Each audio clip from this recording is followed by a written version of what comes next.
Desde ya, su señoría, esta parte solicita el total y absoluto rechazo del recurso de nulidad deducido en contra de la sentencia dictada por el Tribunal de Justicia en lo Penal de la ciudad de Temuco, con fecha 26 de agosto del presente año.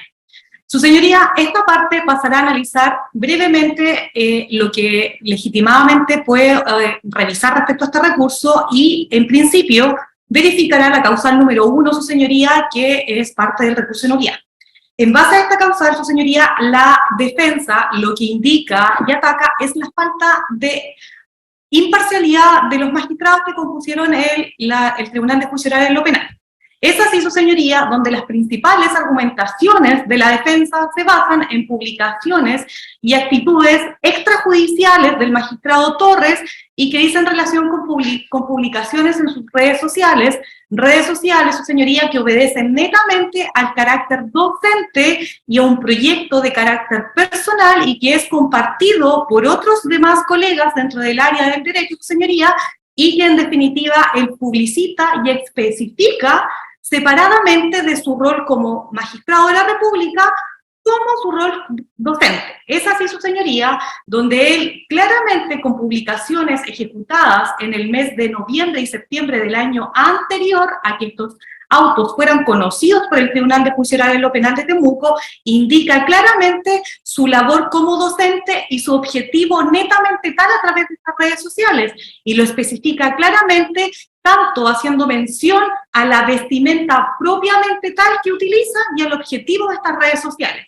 Es así, su señoría, como hay una publicación de fecha 6 de noviembre en el cual él también indica y adelanta sus aficiones personales y asimismo las utiliza, su señoría, como antecedente para poder, en definitiva, incentivar el conocimiento jurídico de todos aquellos otros actores y de aquellos otro público en el cual está enfocado su carácter de docencia mediante los medios remotos, como son el uso de Facebook, de Instagram o a través del canal de YouTube que el magistrado Torres tiene dentro de este aspecto. Asimismo, su señoría, el magistrado también hace mención en su carácter netamente de docente dentro de redes sociales, su señoría, lo que es con relación a la necesidad de capacitación permanente de las partes, y asimismo publicita y relata, su señoría, los actuales cursos de especialización que el magistrado Torres está tomando, su señoría, y que está siendo parte dentro de este proceso como su carácter propiamente tal de adquirir nuevos conocimientos dentro del área del derecho. Es así, su señoría, que con el mero ejercicio de buscar a través de redes sociales y a buscar, ni siquiera a través de las redes sociales siendo un usuario permanente de estas plataformas, sino que a través de un buscador general de Internet, su señoría, podemos verificar y compartir lo que ya se está indicando. Lo que hace la defensa, su señoría, es sacar de contexto de estas publicaciones y que nada dice en relación, su señoría, con lo que fue la labor del magistrado Torres en el desarrollo propiamente tal del juicio oral. Es así, su señoría, como dentro de todo este aspecto, el magistrado también ha compartido su magíster que se encuentra haciendo en la Universidad de Jaén, su señoría, y asimismo las publicaciones y las actividades que el magistrado, en su carácter, insisto, de docente, ejecuta en la Academia Judicial. Es así como él comparte dentro de un periodo de tiempo una memoria y una publicación, su señoría, que dice relación con la eliminación de los sesgos dentro de la toma de declaraciones, y que es un documento que se encuentra público y que podemos acceder a través de la página de la Academia Judicial. Es la eliminación de los sesgos en el control de las entrevistas, su señoría, de los niños, niñas y adolescentes. Es así como vemos claramente que las declaraciones están sacadas netamente de contexto por la defensa y en definitiva no logran acreditar la falta de imparcialidad de este juez de la República. Asimismo, la defensa ataca la labor de los otros dos magistrados que integraron esta sala del Tribunal de Justicia en lo Penal, que es el magistrado Herrera y el magistrado Sigma, su señoría, pero en nada indica cómo las actitudes, que es un mero análisis, su señoría, y cumpliendo una obligación que ya fue previamente indicada por la Fiscalía, como su obligación de juez de la República y llamado al conocimiento y a juzgar, su señoría, con perspectiva de género, puede ser una circunstancia que atente claramente contra los derechos y garantías del imputado, y asimismo, su señoría, en el caso que hubiese sido así la circunstancia que está, en definitiva también hubiera atentado contra los derechos y garantías que los demás intervinientes de este proceso, su señoría, nos afectan. Entonces, lo único que ha ejecutado la defensa, su señoría, y que lo intentó, y que lo dijo además, su señoría, el señor Javier, al inicio de sus alegaciones en la audiencia anterior, es que intentaron anular la participación de un juez de la República, pero tampoco encontraron argumentos de peso para poder, en definitiva, generar su inhabilidad ante los otros medios que dispone nuestro ordenamiento jurídico, y más aún cuando esta recusación amistosa que se generó dentro de estos autos, su señoría, fue ejecutada extemporáneamente, y así mismo, su señoría, el día segundo del desarrollo funcional y la recepción de la prueba. Es decir, la defensa, su señoría, no activó los mecanismos que consideró prudentes dentro del proceso y que son de pleno conocimiento de ellos, a fin de poder obtener y resguardar los derechos que dentro de su propio juicio y dentro de su propia apreciación se encontraban siendo vulnerados en respecto al imputado. Es así, su señoría, como esta parte estima que en base a la causal número 1 no existe ninguna vulneración, no existe ninguna falta de imparcialidad del Tribunal de Justicia en lo Penal, su señoría, de la ciudad de Temuco, y asimismo que existió un pleno resguardo de las garantías y deberes, su señoría, que imponen tanto a los intervinientes dentro del proceso, a las garantías que le acogen al imputado y asimismo, además, a las garantías propiamente tal de todos los otros intervinientes de este juicio.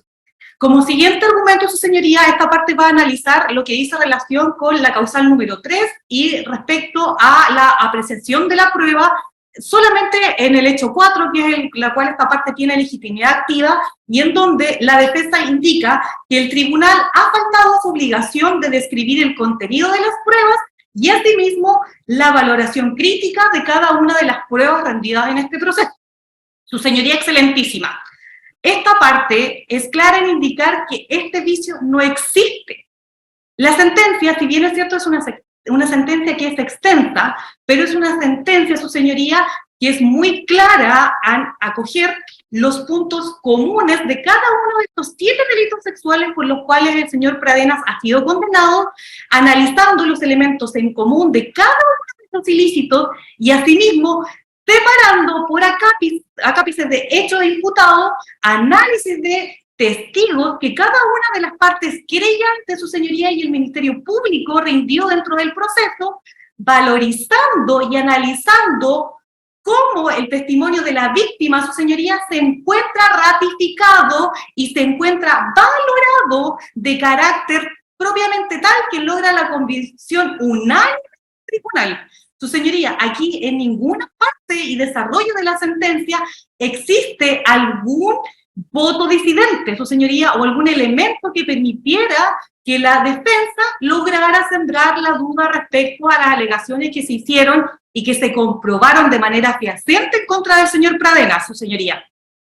Es así como en específico, y lo que guarda relación con los medios de prueba que rindió mi parte, su señoría, y para acreditar los hechos, es que en definitiva la defensa indica que el peritaje de la señora Cleveland no es correcto, su señoría. El peritaje que hizo la señora Cleveland es un peritaje que analizó, su señoría, el testimonio de la víctima, que tuvo acceso a la carpeta de investigación y que asimismo corroboró con otros dichos de otra persona que acompañó a la víctima de estos autos y que en definitiva demostró y analizó cada una de las consecuencias, dichos y asimismo el mantenimiento del relato en el tiempo de la víctima.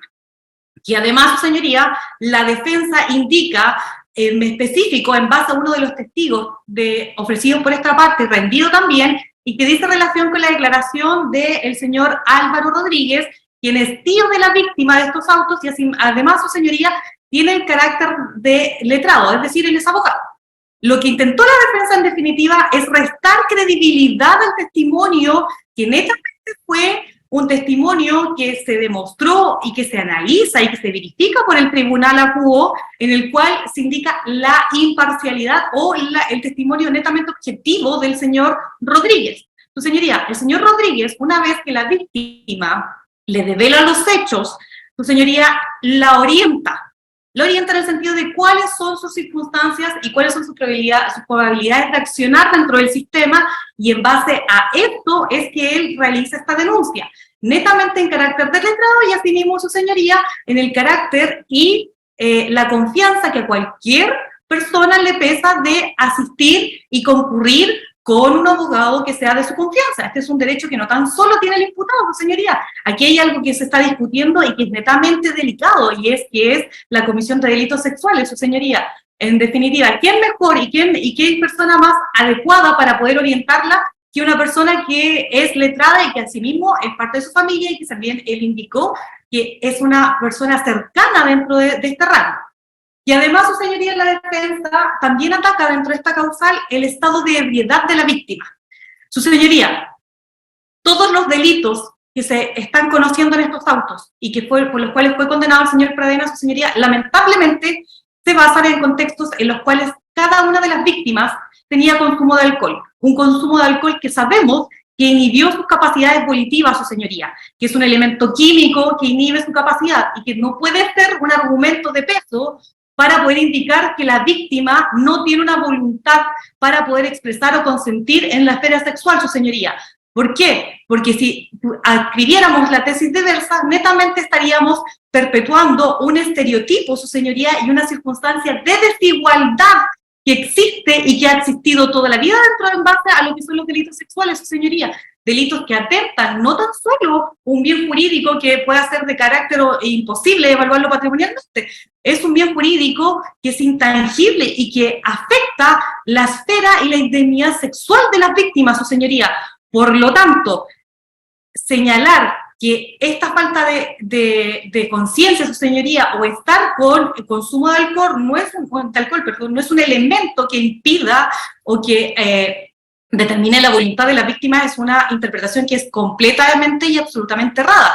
Asimismo, su señoría, más aún en el caso particular de mi representada, donde ella, su señoría, estaba durmiendo en una habitación donde existía una tercera persona al momento de la comisión del delito por parte del señor Pradenas, su señoría. Es decir, o sea, ¿qué circunstancia estamos hablando y qué argumento más claro que se demostró y se acreditó? No tan solo por la víctima, sino que también por los imputados, o sea, perdón, por los testigos que esta parte rindió, donde el imputado ejecutó estos actos, su señoría, con una evaluación de riesgo conocida y plena por él para ejecutar esta conducta ilícita, su señoría. En concreto, no hay ningún argumento de peso para indicar y señalar que no hay una voluntad de la víctima, su señoría, en base a consentir las actuaciones del señor Pradenas, sino que todo lo contrario, su señoría. Aquí lo único que se demuestra es que el imputado se desarrolló y ejecutó todas sus condenas en un ambiente en el cual él se sentía seguro, donde fue capaz de evaluar cada una de sus acciones y cada uno de los riesgos que le significaba tomar las acciones que ejecutó. Por lo tanto, aquí no hay ni siquiera un análisis que se desarrolle de manera somera por el Tribunal de Justicia en lo penal, ni tampoco, su señoría, antecedentes que son antojadizos para indicar que existen cada una de las vulneraciones eventuales que la defensa ha indicado en este caso. Y, su señoría, respecto a la última causal, que es la del número 4, su señoría, esta parte solamente se va a adscribir a los dichos y a las indicaciones que ya el Ministerio Público ha indicado, donde esta parte comparte plenamente la condena que fue indicada al señor Pradenas, y asimismo indica, como ya se señaló con anterioridad, que el tribunal hace clara mención y analiza cada uno de los elementos de modificación de responsabilidad penal. Su señoría, el tribunal analiza la atenuante del 11 número 6, que es la que esta parte reconoce. Además, analiza la la agravante que uno de los querellantes le imputa al señor Pradenas, y asimismo evalúa cada una de las normas de regulación de la pena que está. Y como ya bien se indicó, hay un considerando y hay un punto específico en el cual el tribunal analiza la irreprochable conducta anterior del imputado. Por lo tanto, esta parte considera que en base a cada una de las argumentaciones que se han entregado, a cada uno de los hechos que hay y a lo que consta dentro de estos autos, su señoría, no hay y no existe ninguna vulneración a las normas del debido proceso ni ninguna vulneración que impida declarar la nulidad de la sentencia dictada con fecha 26 de agosto del año 2022 y que la cual debe mantenerse, su señoría, en todas sus partes, como ya ha sido dictado por el tribunal. Muy bien, muchas gracias, señora abogada. Bueno, ahora corresponde el turno de las réplicas y tiene la palabra la defensa brevemente en un máximo de 10 minutos para contestar la réplica y no nuevos argumentos, y eso es para todos los intervinientes. Tiene la palabra el señor abogado defensor. Gracias, señoría. Trataremos de ocupar los 10 minutos lo más provechoso posible para la defensa. Señoría, en primer término, lo que dijo el Ministerio Público respecto de que aquí hay un patrón o similitudes respecto de casos, haciendo aparentar a mi representado como una suerte de psicópata sexual, su señoría, eso no está acreditado en la sentencia, no hubo prueba alguna respecto, prueba idónea alguna respecto a este punto, eran víctimas diferentes, características diferentes de las víctimas, lugares diversos, la forma de comisión es distinta, su señoría, la que se acreditó por el tribunal. Solamente en 3 casos, y ahí corrijo a la colega, solamente en 3 casos se le señala que hay ingesta alcohólica. Hay 3 casos que no está presente este elemento. También decir, su señoría, que la jurisprudencia que invocó el Ministerio Público respecto de que los comentarios en redes sociales luego del veredicto no pueden ser indiciarios de la falta de imparcialidad del tribunal, la verdad que no aplica, su señoría, en este caso, porque aquí el juez Torres, con conocimiento obviamente de los otros 2 jueces, porque fueron comentarios públicos, ya, que tuvimos todo acceso, dijo lo que dijo, y escribió lo que escribió en sus redes sociales. ¿Y qué escribió? Lo que ya dije. Cazador implacable. Si eso, su señoría, es sinónimo de equidad, sabiendo que él en ese momento era el juez de este caso, y era el único caso que estaba juzgando, no sé lo que es. Su señoría, y también, dado que fue invocado el incidente por varios intervinientes en esta causa, el incidente de recusación amistosa que nosotros invocamos fue porque en ese momento tuvimos conocimiento, en la segunda jornada tuvimos conocimiento de 2 cosas. La eventual amistad del señor fiscal Raúl Espinosa con el señor juez Torres, ¿ya?, que lamentablemente hasta hace pocos días nos hicieron llegar las fotografías en que claramente no es una reunión simplemente de camaradería por ser ex funcionarios de la fiscalía. Pero bueno, y además, su señoría, fue en esa instancia, en ese incidente, en que el juez Torres reconoce que él fue relator de la causa y que tuvo conocimiento de los antecedentes que formaron parte de la decisión del tribunal de la Ilustrísima Corte para decretar la prisión preventiva en contra del representado. Si bien no se encuadran con precisión en alguna causal del Código Orgánico de Tribunales, tanto de implicancia o de recusación, creemos, su señoría, que en una cuestión mínima de probidad jurisdiccional, él debió haber puesto estos antecedentes de mutuo propio en conocimiento de los intervinientes.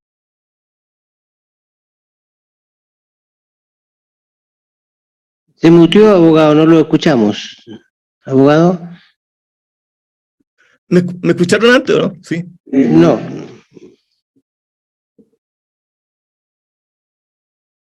O sea, la última parte no la última parte nomás no escuchamos, abogado. Solamente ya. La última parte. Lo demás todo lo escuchamos. No, ya, no. Sucedería simplemente decir que solo respecto del incidente, porque ya que fue invocado, de recusación amistosa contra el señor Torres, no sé si esto lo escucharon, pero esto fue porque solo en ese momento nosotros tuvimos... No, eso lo escuchamos, abogado, ya, eso lo escuchamos. Bueno, gracias. Lo otro sucedería respecto de los pasajes de la sentencia. Si bien es cierto, como abogado, sabemos perfectamente que una vez dictado el veredicto, el tribunal tiene convicción de condena, lo que nosotros decimos sucedería es una cuestión distinta. Es que los pasajes de la sentencia, en muchos párrafos de ella, denota la posición parcial y no equidistante del tribunal, porque cuestionan cosas como esenciales del trabajo de la defensa, que es la herramienta del 309. Entonces, no podemos compartir lo que dice el Ministerio Público, lo que dice la parte querellante, respecto de que esto es nada más que la manifestación de la posición de condena. No, porque nosotros jamás estigmatizamos ni pusimos sesgo respecto de las víctimas. Solamente se debería decir que cuestionamos en relación a que, como ya dijimos, el interpretar la realidad de forma diversa a como sucedieron los hechos, no es señalar que una persona miente, es señalar, su señoría, simplemente que los dichos de las víctimas, al menos 4 víctimas, y las 4 víctimas cayeron en inconsistencias que se relatan en el recurso de nulidad, inconsistencias sustanciales. Y esto es relevante, porque eso no tener corroboración del relato que da cuenta en el tribunal de estas personas. Entonces, si bien es cierto, nosotros nunca dijimos que per se una víctima miente por ser una víctima mujer, miente, nosotros dijimos que había falta de corroboración y consistencia en su relato. O sea, su señoría, respecto del caso del representante de doña Tiare, que él cuestiona que nosotros señalamos que ella se vestía de forma distinta. Es que ella dijo en su declaración que efectivamente después del atentado sexuales que ella refirió respecto de Martín Pradena, ella dijo que ella tenía temor de salir a la calle y que ella desde ese atentado, ¿ya? Ella no podía salir a la calle sino totalmente tapada, y que frente a terceros ella siempre andaba vestida de pie a cabeza con ropa bastante holgada. Y eso se lo preguntamos porque en su Instagram público, su señoría, no revela esa posición. Entonces, es eso, evidenciamos eso. Pero eso no tratar de mentiroso a una víctima. La trascendencia de su señoría es evidente, porque esto trasciende a todo el fallo y a toda la decisión de condena.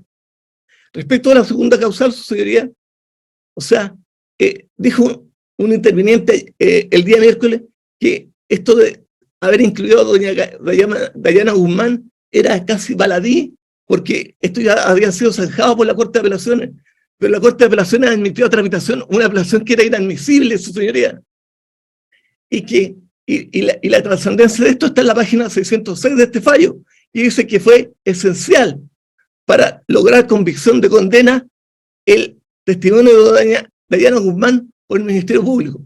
Testimonio que versaba sobre la declaración sobre la pericia de fiabilidad de una testigo, no de una víctima. Respecto a los peritos, su señoría, los peritos hicieron un informe que no contenía ninguna operación realizada respecto de lo que peritaron. Entonces, eso no es un peritaje. No es que le falte el nombre, sino que a los documentos le falta la naturaleza propia de un informe pericial. Si eso es evidente, su señoría. No coloca ninguna operación realizada respecto de las evidencias que tuvieron a la vista. Y cuando el fiscal le pide complementar, solo dicen lo siguiente. Dicen, nos reunimos 2 veces. Pero no explican qué metodología explicaron, qué cosas señalaron, a qué operaciones aplicaron respecto de su metodología a esta evidencia. Nada, no dicen nada. El contraexamen, su señoría, permitido a testigos que eran de la fiscalía ofrecidos en la acusación. La fiscalía renunció a esos testigos. Pero, señoría, no es como dicen que eran 2 testigos, no, fueron 4 personas que la fiscalía contrainterrogó, siendo testigos propios ofrecidos en su acusación. Y aquí quiero ser bien claro, la sentencia misma dice que estos testigos fueron de especial relevancia, su señoría. ¿Para qué? ¿En qué sentido? Es lo que la fiscalía tomó y contrainterrogó, pero no así respecto de otros aspectos que eran favorables a la defensa. Respecto de la causal del hecho, de la causal número 3, los hechos 4, 5, 6, aquí lo que nosotros decimos, su señoría, es que no es que no se pueda probar por cualquier medio de prueba idóneo, ¿ya?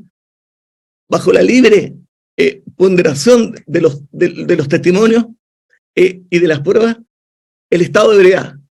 Se puede, pero lo que el tribunal tiene que hacer, su señoría, es explicitar en forma lógica, no contraviniendo la máxima de la experiencia, ni los principios científicamente afianzados, y lo que tiene que explicar es cómo este estado de ebriedad es de tal entidad que anula la capacidad volitiva o las facultades decisorias de una persona en materia sexual. Bien, Eso, abogado. Vaya concluyendo. Sí, 2 segundos, señoría. 2 segundos, voy concluyendo por esto.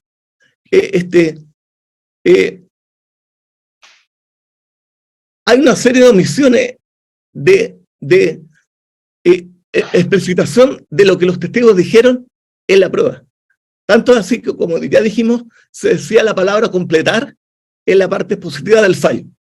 Señoría, pero curiosamente, y con esto voy concluyendo, curiosamente, esto es perjudicial para la defensa, porque todo lo que falta eran de testigos esenciales, de testigos que, del hecho número 6, que descartaban ya la suficiencia respecto de tanto el estado de ebriedad como también, su señoría, la ocurrencia del abuso sexual ocurrió en la vía pública, que respecto a este abuso sexual, la víctima jamás refirió el hecho, y no hay prueba alguna que pueda siquiera acreditar este hecho.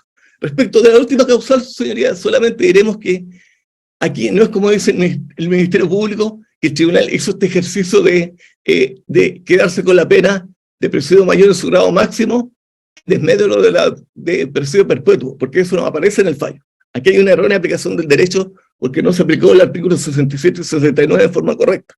Se omitió, y se omitió el elemento del atenuante del artículo 11, número 6, y que al imputado no se le acreditó ningún agravante. Por estas consideraciones, su señoría, pensamos que el recurso está fundado y pedimos que se acoja en todas sus partes, y en caso de las causales que sean de nulidad de juicio oral, y en caso de que no sean acogidas estas causales, que se acoja la última causal subsidiaria y se le rebaje la pena a mi representado y se le imponga una pena de sentencia de reemplazo por artículo 385 de 15 años en día. Sí. Muy bien, gracias, señor abogado. Tiene la palabra la señora fiscal, que puede agregar por el tiempo que se anotó. Muchas gracias, señor presidente. Excelentísimo tribunal, con lentes de género se ve otra justicia. ¿Qué queremos decir con aquello? Que con estos lentes permiten analizar y comprender las relaciones, las necesidades y las visiones de hombres y mujeres, de acuerdo a su realidad específica. Esto es, considerando múltiples factores que se denominan la interseccionalidad, la raza, la clase social, la edad, entre otros factores. Y también implica el reconocimiento de las diferencias que existen entre los géneros, precisamente con el objeto de propender a relaciones más justas y equitativas entre hombres y mujeres. La perspectiva de género no implica favorecer a las mujeres, tampoco implica realizar actos de fe ciegos como ha pretendido señalar la defensa, sino más bien analizar la prueba en su conjunto con este análisis, con estos lentes. Es una estrategia cuyo objetivo es que las preocupaciones y las experiencias de los hombres y las mujeres sean un elemento esencial en la elaboración de los planes, de las políticas, de las leyes, y por lo tanto se pretende que con ello se alcance la igualdad sustantiva y por tanto se dejen las situaciones de discriminación. Como lo mencionamos en nuestras alegaciones, se funda en el principio de igualdad y en la debida diligencia, que están contempladas en tratados internacionales que son obligatorios para nuestro país, ya que en virtud del artículo 5 de la Constitución son ley de la República. Estas dos convenciones son la Convención para la Eliminación de todas las formas de discriminación en contra de la mujer y la Convención Interamericana para Prevenir, Sancionar y Erradicar la violencia contra la mujer. Por lo tanto, cuando el Tribunal de Juicio Oral en lo Penal de Temuco sanciona con perspectiva de género, no solo no vulneran ninguna garantía constitucional, sino por el contrario. Abogada, le recuerdo que la réplica es respecto a las contraargumentaciones que hizo la defensa, no repetir el alegato principal. Enseguida, señor presidente. Por lo tanto, cumplen con una obligación. Acá es muy importante justamente lo que señala la defensa, que acá implica que la actuación del tribunal implicó un agravio al debido proceso. Y justamente lo que queremos señalar es que no hay ningún agravio al debido proceso. Recientemente, este excelentísimo tribunal falló en la causa ROL 67066 de este año, que el agravio debe ser real en cuanto perjudique efectivamente los derechos procesales de la parte, que implique un entramamiento, una limitación o eliminación del derecho constitucional al debido proceso, cuestión que en la especie no ha ocurrido, ya que en ningún caso ha señalado de manera concreta y específica de qué manera se vio vulnerado este derecho al debido proceso.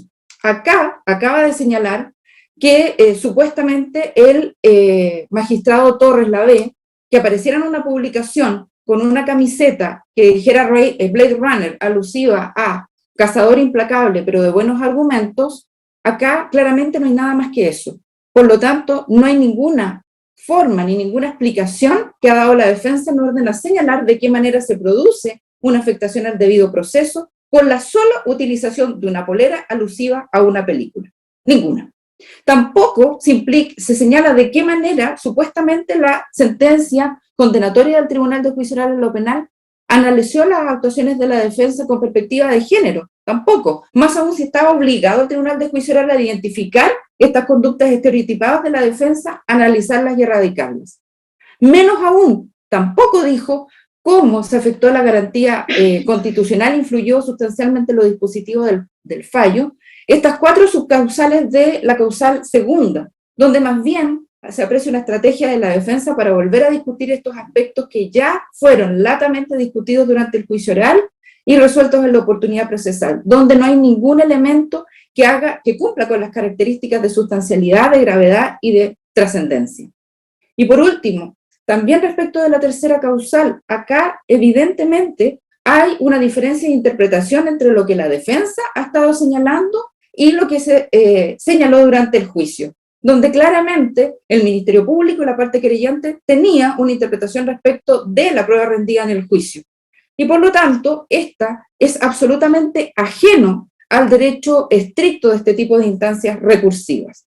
Por último, ya claramente lo señalamos latamente respecto de la última causal, que sí se aplicó la atenuante del 11 número 6 que afectaba al imputado. Y eso lo señalamos porque lo hizo al final el tribunal cuando hace la determinación de la pena. Una vez que hace el aumento de pena en bloque y determina el rango de pena del presidio mayor en su grado máximo, el presidio perpetuo calificado, justamente elimina ese grado superior al reconocer la atenuante del artículo 11 número 6 y por lo tanto queda en el tramo del presidio mayor en su grado máximo y otorga los 20 años de presidio mayor en su grado máximo. Por lo tanto, no hay absolutamente ninguna alegación de la defensa que permita desvirtuar lo señalado en el fallo del Tribunal de Juicio Oral en lo Penal y en consecuencia insistimos en que se rechace el recurso en todas sus partes. Muchas gracias.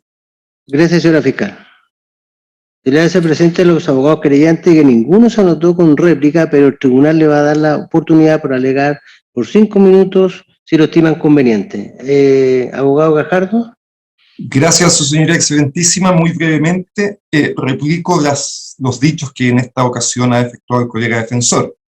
Y creo que de su réplica queda de manifiesto, su señoría excelentísima, lo que hemos señalado. Lo que la defensa ha intentado aquí es, con argumentos genéricos y satelitales, intentar desvirtuar las conclusiones a las que llega el tribunal oral después de 2 meses y medio de juicio. Y lo hace además efectuando esta técnica que se conoce hoy día como el cherry picking, ¿no? Escoger algunas cerezas que él cree que son las mejores para su tesis, pero obviando el contexto de ella. Por ejemplo, cuando nos vuelve a citar la frase del juez Torres, nos dice, nos habla del cazador implacable, ¿no? Para sostener su tesis de que hay un persecutor que quiere ver sangre en este juicio, omitiendo la frase que le da contexto a eso, ¿no? El juez Torres lo que dice es cazador de buenos argumentos. Insisto, a uno le puede gustar o no le puede gustar que se utilicen en las redes sociales, pero entender que con la frase cazador de buenos argumentos se está diciendo algo que afecte la imparcialidad del tribunal es absolutamente equivocado o erróneo. No hay forma de llegar a una conclusión de ese tipo. Cada vez que la defensa intentó acreditar algún tipo de inconsistencia en los relatos, lo que hizo fue hacer alegaciones genéricas. Porque efectivamente, si la defensa tuviera la capacidad de demostrar que hubo inconsistencia en los relatos y que eso no logró ser explicado en la sentencia de juicio oral, tendría un punto. Pero en todo su escrito y en todas las alegaciones que ha hecho el día miércoles y hoy, no ha sido capaz de poner sobre la mesa cuáles son esas famosas inconsistencias. Solo ahora, recién señala como una eventual inconsistencia que una de las víctimas hubiera dicho que ella salía tapada y que entonces luego mostraba fotos con menos ropa para demostrar esta gran inconsistencia de la víctima. Es evidente, su señoría excelentísima, que ante tal menor forma de buscar inconsistencias en la víctima, es evidente que el juicio que finalmente se formó en el Tribunal de Juicio Oral es el correcto. No hay tales inconsistencias. Y lo que hay en cada uno de los casos, me hago cargo del mío, del caso Sexto, es un enorme cúmulo de evidencias que corroboraron los testimonios de cada una de las víctimas y que fue lo que llevó a las conclusiones. Lo mismo, su señoría, con la perito Dayana Guzmán. El colega defensor nos llama a visitar la página 606 para mostrar cómo el tribunal habla de la relevancia, de la esencialidad, fueron sus palabras, de ese testimonio. Pues bien, fui a la página 606, no existe la esencialidad. Lo que el tribunal dice es corrobora lo señalado por la testigo Consuelo Uribe. No hay tal forma de presentar los hechos como los que ha señalado la defensa. Hace una nueva alegación sobre la falta de fundamentación de una manera clara, lógica y completa respecto de la realidad de las víctimas. En el caso de Antonia Barra, eso está suficientemente explicitado entre las páginas 645 a 653 del fallo. Es evidente que a la defensa no le gusta la manera, la forma en que razonó el tribunal. Lo que no puede alegar es que su explicación, la explicación de la sentencia, no es clara, lógica y completa. Está suficientemente detallada y corroborada con una serie de testimonios en un hecho que efectivamente es fundamental para este caso. No tengo nada más que señalar, su señoría excelentísima, reiterando que lo que ha hecho la defensa son alegaciones genéricas y satelitales que no sirven para anular un juicio como lo pretende. Es lo que tengo que decir. Bien, gracias, abogado. Le corresponde al abogado Celedón por el mismo tiempo. Máximo. Gracias, su señoría excelentísima. Señalar primero respecto de la imparcialidad, agregar nomás el comentario que hace después, el 8 de agosto, es sobre él celebra el juramento como abogado, y en eso reaccionan felicitándolo por el fallo que había dictado ese mismo día. No hay en las comunicaciones del magistrado Torres alguna declaración en relación al mismo juicio, digamos. Respecto del segundo conjunto de infracciones, la segunda causal de nulidad, tampoco hay una especificación, digamos, de cómo habría estas infracciones influido sustancialmente en los dispositivos del fallo, y entonces parece más una discusión doctrinaria, digamos, y no de algún agravio específico. Respecto de la tercera causal en que se discute el estado de ebriedad, señala el señor Jara que tendría que acreditarse cómo el estado de ebriedad habría impedido el consentimiento. Pero lo que hace es suponer un consentimiento. No trajo al juicio, ni ahora expuso, de algún elemento positivo del consentimiento de alguna de las víctimas. Por tanto, lo que pretende es que, bueno, si está bebida, acepta o quiere tener relaciones sexuales. Eso es lo que está suponiendo detrás en sus argumentos. Cuando el tribunal le dijo, usted no puede suponer el consentimiento. El consentimiento se prueba. Y no hay prueba al respecto. Y nuevamente, respecto de la última causal, está aplicada la atenuante, si no tendríamos que haber fijado en 40 años. Entonces, porque si sube 2 grados desde presidio mayor en su grado medio, llego a presidio perpetuo. Y por eso se lo bajaron. Y ahora reclama que otra vez le apliquen la atenuante. Es absurdo. Por eso entonces solicito se rechace y con costa del recurso. Bien, gracias. Le corresponde el turno al abogado Gómez. Gracias, excelentísimo presidente. En relación a la primera causal, ya dijimos que esta tiene 2 capítulos fundamentales. El primer capítulo en la primera causal dice relación con el tema de las redes sociales de uno de los magistrados. Respecto a aquello no tengo nada que agregar. Entiendo que mis colegas han sido bastante claros, haciendo presente a este excelentísimo tribunal que la verdad que el recurrente lo que hace es reiterar y redundar en lo mismo que señaló en su alegato principal. No es una verdadera réplica, pero aunque así se estimare, fue debidamente contestada por quienes me preceden, por lo tanto me voy a remitir a aquello. El segundo capítulo de esta primera causal dice relación con esto de los estereotipos que ya señalamos, que el tribunal habría tildado la actividad defensiva como estereotipada, cuestión que señalamos en nuestro alegato principal, no vale la pena reiterar, solamente el tribunal recoge lo que nosotros dijimos respecto a la actitud de la defensa. Y lo que sí realmente constituye una réplica, realmente lo único que constituye réplica el día de hoy, es la explicación que pretende el recurrente señalar respecto de la víctima que represento, que él señala con el nombre de Pila, cuestión que de hecho fue autorizada por el tribunal oral, Tiare, donde se le pregunta por su vestimenta, porque se vestía así, que ella dijo que no se quería vestir así, etcétera, etcétera. Excelentísimas señorías, el delito en cuestión fue cometido cuando Tiare tenía 16 años. Y este emprendimiento posterior en redes sociales, en su Instagram, este tema que yo relataba de las pizzas veganas que ella promocionaba por Instagram de su propio emprendimiento, fue 6, 7 u 8 años posteriores a la ocurrencia de los hechos, donde aparentemente ella salía en polera, cuestión que para la defensa parece que resulta un escándalo que alguien el día de hoy promocione una pizza por Instagram con polera. Lo dije claramente en la audiencia de juicio oral.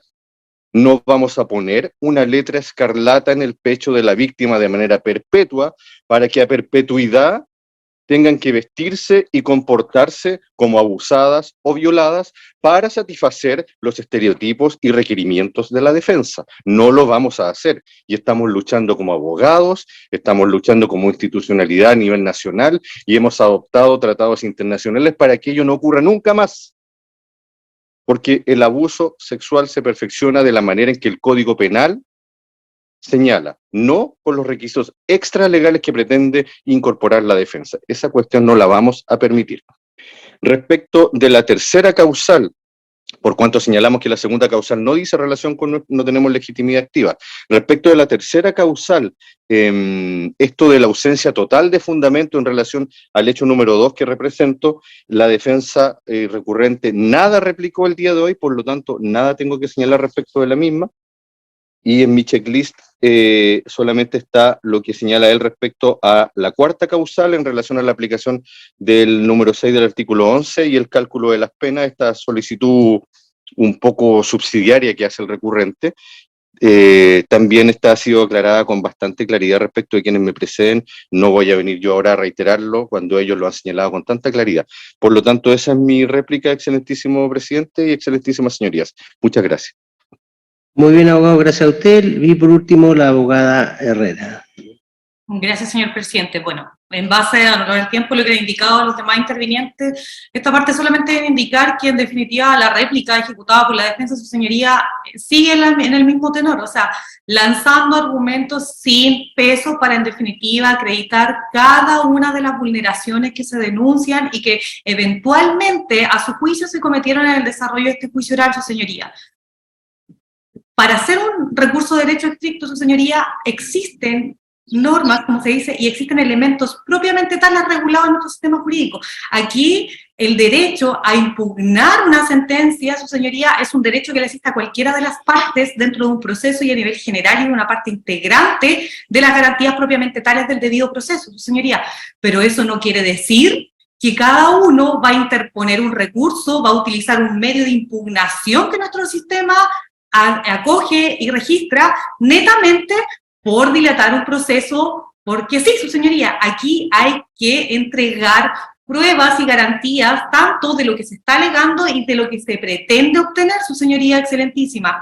Entonces, aquí no hay absolutamente nada de lo cual la defensa pueda indicar y pueda señalar que le dé pie a su recurso, sino que nada más sigue argumentando sin fundamento y asimismo sigue incorporando argumentaciones que lo único que develan, su señoría, es la existencia de estereotipos dentro de la tesis de la defensa en base a cada uno de los hechos que al señor Pradenas se le condenó y se logró probar dentro del proceso, su señoría excelentísima. Por lo tanto, aquí no hay absolutamente ningún argumento, no hay nada nuevo que pueda, en definitiva, revertir esta decisión que el Tribunal de Juicio Oral en lo Penal de la Ciudad de Temuco ha decidido de forma unánime, su señoría, y con argumentaciones claras, explícitas y con el uso correcto de las normas de la sala crítica. Así que por esta parte, su señoría, esta parte respecto a las demás causales, los argumentos se adhiere a cada una ya de las indicaciones que los demás intervinientes han señalado en este alegato, su señoría. Muy bien, muchas gracias.